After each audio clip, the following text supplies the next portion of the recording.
জামায়াতকে ৩০টি আসন ছাড় নিয়ে কোনো কথা বলিনি, সাক্ষাৎকারটি ভুয়া, দাবি মির্জা ফখরুলের। মির্জা ফখরুলকে প্রমাণ দেওয়ার আহ্বান জামায়াতের। কারো কাছে করুণা চাওয়ার প্রয়োজন নেই, বলেছে জামায়াতের মিডিয়া বিভাগ। গালির জবাবে দেওয়া হবে কর্মসূচি, জামায়াত আমির। এবং ভারতের আশীর্বাদে আর কোনো দল ক্ষমতায় আসতে পারবে না, বলেছেন সার্জিস আলম।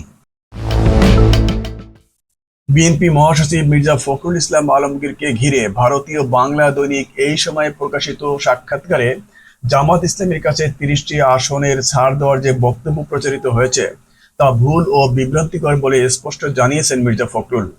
তিনি মঙ্গলবার যুক্তরাষ্ট্র থেকে টেলিফোনে সাংবাদিকদের সঙ্গে আলাপকালে এ কথা বলেন। এই সময়কে দেওয়া সাক্ষাৎকার প্রচারিত হওয়ার বিষয়ে তিনি বলেন, আমি কোনো সাক্ষাৎকার দেইনি, তবে কথা হয়েছে, কিন্তু এ ধরনের কোনো কথা আমি বলিনি। জামায়াতের ৩০টি আসন চাওয়ার বিষয়ে আমার সঙ্গে কোনো আলোচনা হয়নি। এ বিষয়ে বিএনপির মিডিয়া সেলের পক্ষ থেকে আনুষ্ঠানিক প্রতিবাদ জানানো হয়েছে। মিডিয়া সেলের সদস্য সাইরুল কবির খানের স্বাক্ষরিত এক বিজ্ঞপ্তিতে জানানো হয়, এই সময়ে বিএনপি মহাসচিবের যে সাক্ষাৎকার প্রকাশিত হয়েছে তা বিভ্রান্তিকর এবং ভুলভাবে উপস্থাপন করা হয়েছে। পরবর্তীতে কলকাতা ভিত্তিক অনলাইন গণমাধ্যম এই সময়ে প্রকাশিত সাক্ষাৎকারটি ভুয়া এবং এআই দিয়ে তৈরি করা হয়েছে বলে দাবি করেছেন বিএনপির মহাসচিব মির্জা ফখরুল ইসলাম আলমগীর। মির্জা ফখরুল ইসলাম আলমগীর বলেন, সাক্ষাৎকারটি সম্পূর্ণ ভুয়া। তারা এআই ব্যবহার করে এই মিথ্যা ও বিভ্রান্তিকর রিপোর্ট তৈরি করেছে। প্রধান উপদেষ্টা অধ্যাপক মোহাম্মদ ইউনূসের সঙ্গে জাতিসংঘ সাধারণ পরিষদের ৮০তম অধিবেশনে যোগ দিতে যুক্তরাষ্ট্রে গেছেন মির্জা ফখরুল ইসলাম আলমগীর। সেখান থেকে প্রতিক্রিয়ায় তিনি বলেন, কলকাতার এই সময়ে প্রকাশিত প্রতিবেদনটি সম্পূর্ণ কাল্পনিক।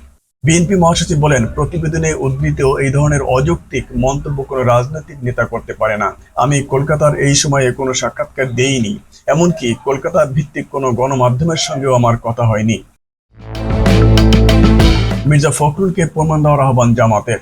৩০টি আসন না দেওয়ায় পিআর নিয়ে বিএনপির উপর চাপ সৃষ্টি করেছে জামাত, এই শিরোনামে প্রকাশিত মির্জা ফখরুল ইসলাম আলমগীরের বক্তব্য অসত্য ও প্রতিহিংসা পরায়ণ বলে মন্তব্য করেছেন বাংলাদেশ জামাত ইসলামীর সেক্রেটারি জেনারেল ও সাবেক সংসদ সদস্য মিয়া গোলাম পরোয়ার। বিবৃতিতে জামাত ইসলামীর সেক্রেটারি জেনারেল বলেন, সম্প্রতি ভারতের কলকাতা থেকে প্রকাশিত দৈনিক এই সময়ের সঙ্গে এক সাক্ষাৎকারে বিএনপি মহাসচিব মির্জা ফখরুল ইসলাম আলমগীর বাংলাদেশ জামাত ইসলামীর সম্পর্কে যে বক্তব্য দিয়েছেন তা আমাদের দৃষ্টিগোচর হয়েছে। এ ধরনের বক্তব্য অসত্য, অমর্যাদাকর ও প্রতিহিংসা পরায়ণ। মির্জা ফখরুল ইসলাম আলমগীরের মতো প্রবীণ রাজনীতিবিদ এ ধরনের বক্তব্য দিয়েছেন তা বিশ্বাস করতে আমাদের কষ্ট হয়। এই বক্তব্যের সঙ্গে সত্য ও শিষ্টাচারের কোনো মিল নেই। যদি এই বক্তব্য তার হয়ে থাকে তবে বাধ্য হয়ে আমরা তার প্রতিবাদ ও নিন্দা জ্ঞাপন করছি। পাশাপাশি এই বক্তব্য যদি তার হয়ে থাকে তবে বাংলাদেশ জামাত ইসলামী কার কাছে এই আসনগুলো দাবি করেছে তার প্রমাণ জাতির কাছে উপস্থাপন করার জন্য দ্ব্যর্থহীন কণ্ঠে আহ্বান জানাচ্ছি। মিয়া গোলাম পরোয়ার আরো বলেন, বাংলাদেশ জামাত ইসলামী স্বাভাবিকভাবে তার মূল নেতৃত্বের অধীনে পরিচালিত হয়। কারো কাছে আসন চাওয়ার রাজনীতির সঙ্গে বাংলাদেশ জামাত ইসলামীর বর্তমান সময়ের দূরতম কোনো সম্পর্ক নেই। তিনি যদি তার বক্তব্যের পক্ষে প্রমাণ উপস্থাপন করতে ব্যর্থ হন তাহলে আমরা আহ্বান জানাবো, সত্যকে মেনে নিয়ে তিনি তার বক্তব্যের জন্য ন্যূনতম পক্ষে জনগণের সামনে দুঃখ প্রকাশ করবেন। তিনি বলেন, জামাত ইসলামীর রাজনীতি এবং সংগঠনের মর্যাদা সম্পর্কে তিনি যে তাচ্ছিল্যের ভাষায় কথা বলেছেন তার বিচারের ভার জনগণের আদালতের উপর ছেড়ে দিলাম। প্রিয় জনগণের উপর আমাদের যথেষ্ট আস্থা রয়েছে। আমাদের কার্যক্রম দেশ ও জনগণের জন্য। মহান আল্লাহর সন্তুষ্টি অর্জনই আমাদের চূড়ান্ত লক্ষ্য। ভবিষ্যতে এ ধরনের অসত্য ও বিভ্রান্তিকর বক্তব্য দেওয়া থেকে বিরত থাকার আহ্বান জানিয়েছেন তিনি। কারো কাছে করুণা চাওয়ার প্রয়োজন জামাত ইসলামের নেই বলে মন্তব্য করেছেন দলটির সহকারী সেক্রেটারি জেনারেল এবং কেন্দ্রীয় প্রচার ও মিডিয়া বিভাগের প্রধান এহসানুল মাহবুব জুবায়ের। তিনি বলেছেন, জামাত তার নিজের রাজনীতি করে। জামাত ইসলামীর রাজনীতি ও নীতি খুবই স্পষ্ট। জামাতের কারো কাছে করুণা চাওয়ার প্রয়োজন নেই। আমরা সব গণ আন্দোলনে অংশগ্রহণ করেছি। আমাদের শক্তি সামর্থ্য দেশবাসী দেখেছে। ভারতের কলকাতা থেকে প্রকাশিত এই সময় নামের একটি অনলাইন গণমাধ্যমে সম্প্রতি বিএনপির মহাসচিব মির্জা ফখরুল ইসলাম আলমগীরের দেওয়া সাক্ষাৎকারে জামাত নিয়ে মির্জা ফখরুল ইসলাম আলমগীরের করা মন্তব্যের বিষয়ে জানতে চাইলে একটি গণমাধ্যমকে এসব কথা বলেন এহসানুল মাহবুব জুবায়ের। এহসানুল মাহবুব জুবায়ের আরো বলেন, ৩০ আসন চাওয়ার বিষয়টি অসত্য কথা। এ ধরনের কোনো আলোচনা বিএনপির সঙ্গে আমাদের হয়নি। আমাদের বিশ্বাস করতে কষ্ট হচ্ছে মির্জা ফখরুল ইসলাম আলমগীরের মতো একজন দায়িত্বশীল ব্যক্তি এ ধরনের কথা বলতে পারেন। বিএনপি তো ২০২২ সালেই জোট রাখেনি। জামাতকে যারা গালি দেয় তার জবাবে গালি নয়, বরং দেওয়া হবে জামাতের কর্মসূচি। এ মন্তব্য করেছেন দলটির আমির ডাক্তার শফিকুর রহমান। ফেসবুকে দেওয়া এক পোস্টে তিনি এ কথা বলেন। ডাক্তার শফিকুর রহমান বলেন, জনগণের ভালোবাসা ও সহানুভূতি দেখে জামাত ইসলামীকে যারা গালি দেয় তাদের গালির জবাব দেওয়ার কোনো প্রয়োজন নেই। তাদের জন্য মহান প্রভুর দরবারে কল্যাণের দোয়া করুন। তিনি আরো লিখছেন, দেশ এবং জনগণের কল্যাণে কাজ করার বিশাল দায়িত্ব আমাদের উপর। এই দায়িত্বের আমানতের প্রতি সবার শ্রদ্ধাশীল থাকা উচিত। আসুন আমরা সেই কাজটি করি। জামাত আমির আরো বলেন, ফয়সালা মহান মাবুদের হাতে, মহান আল্লাহর উপর ভরসা ও ধৈর্য হোক আমাদের মূল হাতিয়ার।